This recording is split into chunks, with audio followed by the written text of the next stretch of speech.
Hindi parang palengke ang pananampalataya at pagsamba sa Diyos na pinipili lang natin kung anong pabor at kailan pabor sa atin. Dapat buo nating tinatanggap ang pananampalataya at buong pagkatao tayong sumasamba.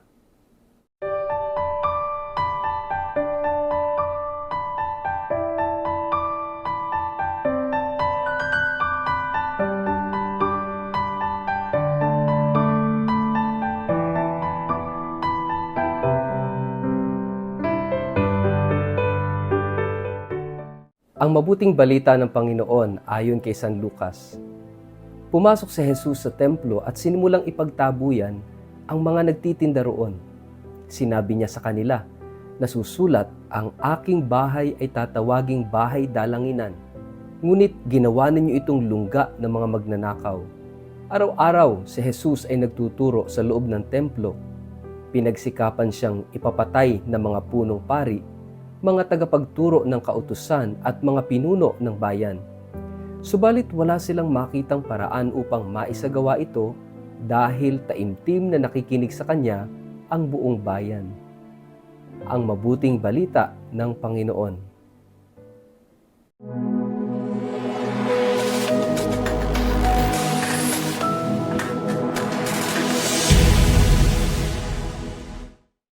Mapagpalang araw po sa inyong lahat. Kumusta po kayo? Ang atin pong word of the day ay marketplace. Bago po tayo magpalalim sa ating reflection ngayong araw na ito, kayo po ay muli kong inaanyayahan na huwag kakalimutan na mag-like, mag-follow at mag-subscribe sa ating page na Word of the Day at Father Richard Lagos. Ganun din po, paki-share ang video ito sa inyong kapamilya, kamag-anak, kaibigan, mga kakilala sa social media para sama-sama tayo sa pagiging media evangelizers at online missionaries na nagpapalaganap ng salita ng Diyos sa mundo ng social media. Mga kapatid, kumusta ang pagiging Katoliko mo? Kumusta ang pagiging Kristiyano mo? Minsan, yung ating pagiging Kristiyanong Katoliko ay maiihalin tulad natin sa pamamalengke. Minsan, di ba kapag tayo ay namamalengke, hindi lahat ng tinda sa palengke binibili natin. Hindi lahat ng mga tumatawag sa atin ng suki ay binibilhan natin ng kanyang paninda. Kapag pumunta tayo sa palengke, madalas may dala tayong listahan at kung ano lang yung ating kailangan, yun lang ang ating binibili. Tama naman yun, di po ba? Pero kapag ini-apply natin yan sa ating pananampalataya, abay hindi na po yan tama. Bakit? Minsan, para tayong namamalengke lang sa ating buhay pananampalataya. Namamalengke lang sa ating pagsamba sa Diyos. Anong ibig kong sabihin?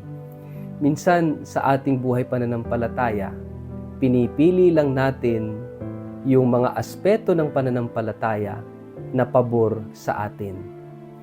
Kaya nga parang namamalengke tayo, namimili, tinitingnan, nagmamasid, kumikilatis, kung ano lang yung pabor sa ating sarili, kung ano lang yung kinakailangan natin sa isang partikular na sitwasyon. Kapag hindi na natin gusto, kapag hindi pabor sa atin, kapag ito ay medyo mahirap nang gawin, kapag ito'y taliwas na sa ating mga prinsipyo, atin ang isinasantabi yung laman ng ating pananampalataya. Mga kapatid, marami sa atin parang namamalengke lang. Tulad halimbawa, kapag sinabing ibigin mo ang iyong kaaway, baka isinasantabi natin yan. Hindi natin gusto yan, so wag yan. O kaya naman, kung sinasabi ni Jesus na kung gusto mong sumunod sa akin, dapat talikdan mo yung iyong sarili, buhatin mo yung iyong krus at saka ka sumunod sa akin. Isasantabi natin, hindi natin gusto, hindi pabor sa atin. O kaya naman sasabihin ni Jesus, kung gusto mo sumunod sa akin, ipagbili mo lahat ng mga ari-arian mo at yung pinagbilhan ibigay mo sa mga mahihirap at saka ka sumunod sa akin. Sigurado hindi natin gusto yan, isantabi natin yan, wag kong bibilhin. Marami ang hamon ng ating Panginoon tulad ng pagpapatawad. Kapag daw sinampal ka sa isang piski, iharap mo pa yung kabila. Ito yung mga challenging, ito yung mga radikal, at ito yung mga masasakit na katotohanang itinuturo sa atin ng ating Panginoon. Pero madalas, ayaw nating tanggapin, nahihirapan tayong sundin, kaya minsan isinasantabi na lang natin. Pero siguro kapag ang maririnig natin ay magbigay ka at ikay bibigyan, siksik, liglig at umaapaw. O kaya naman kapag ang katuruan ng Panginoon ay humingi ka at ikay bibigyan, maghanap ka at ikay makakasumpong, kumatok at ikay pagbubuksan. Masarap sa pandinig, di po ba? O kaya kapag sinabing tungkol sa pagmamahal, mahal tayo ng Diyos, no? Kapag tayo pinagpapaalam ng Diyos, kapag tungkol sa mga material na bagay, ay pabor sa atin yan. Yun ang gusto natin, yun ang tinatanggap natin. Mga kapatid, sa buhay pananampalataya, huwag sana tayong mamalengke lang na kung ano lang yung pabor, yon ang ating tinatanggap. Kung ano lang yung kaaya-aya sa ating pandinig. Kahit yung mga masasakit na katotohanan tungkol sa ating sarili, kinakailangan nating tanggapin. At kapag tayo ay sumasamba sa Diyos, ito yung bunga ng ating pananampalataya, no? Sabi nga'y lex credendi, lex orandi, lex vivendi. Ibig sabihin yung ating pananampalataya makikita sa ating pagdarasal at makikita sa ating pang-araw-araw na buhay.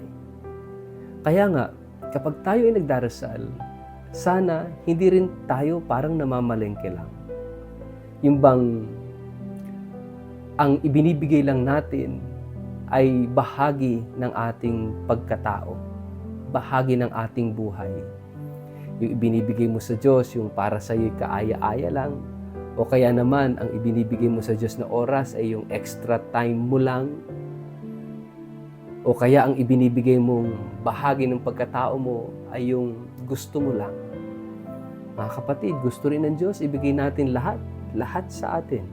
I-surrender natin, ialay natin lahat kasama yung ating mga kahinaan, yung ating mga kapintasan at kasalanan, ialay natin sa Diyos kahit hindi marapat at humingi ng kapatawaran. Mga kapatid, dito sa ating gospel, nagalit ang Panginoon dahil yung templo, which is supposed to be a place of worship, ginawang palengke, ginawang lugar ng mga magnanakaw, ng mga manloloko. Which means, tayo rin, kapag tayo ay parang namamalengke lang sa ating pananampalataya, sino ang niloloko natin? Ang Diyos o ang ating sarili? Sinong pinagnanakawan natin? Ang Diyos o ang ating sarili? Kapag tayo ay hindi totoo sa ating pagsamba at pagdarasal, sino ang ating niloloko at pinagnanakawan? Ang Diyos o ang ating sarili? Mga kapatid, huwag nating lokohin ang ating mga sarili. Huwag nating pagnakawan ang ating sarili ng pagkakataon para maging totoo sa ating pananampalataya at parang maging totoo sa harap ng Diyos sa ating pagsamba. Alisin natin ang ganitong ugali sa templo. Ang katawan natin, ang buhay natin, ang bagong templo ng Diyos. Ibig sabihin sa ating buhay, sa ating pagkatao, nais makipagtagpo ng Diyos. Kaya nga sa pagsasabuhay natin ng pananampalataya, huwag tayong parang namamalengke lang.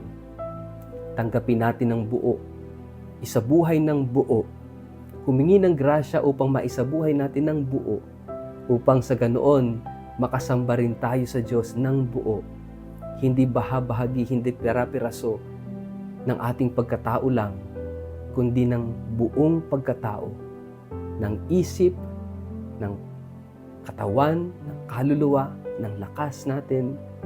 Mga kapatid, ito ay ang pagmamahal ng Diyos.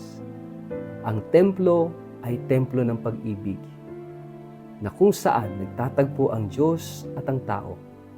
Yan ang buhay natin, yan ang pagkatao natin, yan ang katawan natin, yan ang puso natin.